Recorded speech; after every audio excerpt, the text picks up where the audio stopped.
আচ্ছা দাদা, এটার মধ্যে আপনি তো অনেকদিন ধরে আমি দেখছি আছেন এখানে, কত বছর বয়স হয়েছে এটার? 100 রজনীশার দানকৃত শ্মশান, ওইটা 106 বছর। 6 বছর না? চলছে। আপনি এখানে কত বছর ধরে আছেন? আমি 42 বছর। 42 বছর আপনি এখানে আছেন? বাবা, দেখতে দেখতে 42 বছর গেল না। আমি আপনি কত ইয়াং দেখছি আগে, তাই বলি। যাই হোক, আমাদের দাদা, আমাদের পূর্ব পরিচিত, আমাদের সবার শ্মশানে তিনি এখন আছেন, দায়িত্বে পুরোহিত হিসেবে আছেন। খুব ভালো মানুষ, অনেক উপকারের মানুষ। এই তো সেবাই পুরো দেখি, খুব ভালো অবস্থা আছে। আচ্ছা, এটা কি এখন দান ধান কেউ করে দাদা? না হ্যাঁ, করে না। যাই হোক, এটা হলো কালী মন্দির না? এটা হলো আপনি মন্দির। এখানে আইসা এটা কিরকম দিচ্ছিলেন সেটা একটু বল। আমি এখানে আইসা জরাজীর্ণ একটা ছোট্ট ফুলফুটি গাছলি মা- একটা মন্দির ছিল। গাতলা ছিল, গাতলা। এইটার মধ্যে জানালা দরজা বা পরিষ্কার কিছুই ছিল না। বাৎসরিক অনুষ্ঠান ওই যে শিব পূজা ফাল্গুন মাসের চতুর্দশীতে, আর দ্বিতীয় নিচা কার্তিক মাসের সেই দিকে অনুষ্ঠান হয়েছে। একটু ঝাড়ু মশা দিয়ে পূজা হইয়া সবাই গেছে। আর হরিণভোগ হইয়া আইনা এখানে মানুষ উঠতো বা এই যে এটা দেখে আমার ভিতরে একটা চেতনা হইল যে না, এটার একটা পরিবেশ করার দরকার।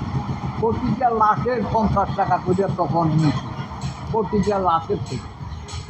এই 50 টাকার অ্যামাউন্ট দিয়ে আজকা। তবে আওয়ামী লীগের রাজনীতিটা কিছু করতে হয়। আওয়ামী লীগের 2-4 আমরা অনুদান পাইছি, কিন্তু বিএনপি সালাউদ্দিন, ওই যে নেয়ামাতুল্লাহ সাবু, এদের আমলে আমরা 10 টাকাও এখানে পাইছি।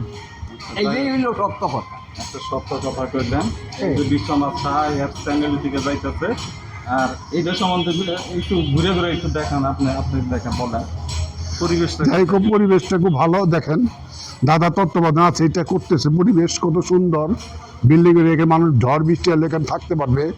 এখানে হলো কালী মন্দির, এটা শিব মন্দির। গাছ গাছরা দিয়ে একটা পাকড় গাছে মরার মধ্যে ঠিক হয়ে যাবে, দাদা যত্ন তো করতেছে।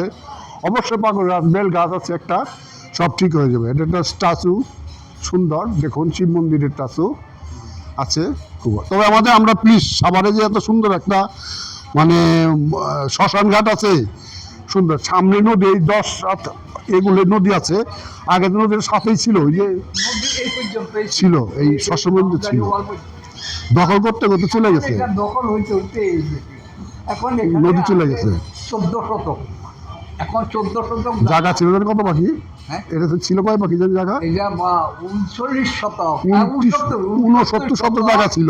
রজনীশার দান কৃত সম্পদ। সম্পদ কিন্তু কমতে কমতে এই হয়ে গেছে গা, সব সাইডে দখল করে নিয়ে গেছে। এটা রজনীশার দোষ না, আর অর্থাৎ হিন্দুরা এটা অবহেলিত, অবহেলিত। এটা অবহেলিত ছিল।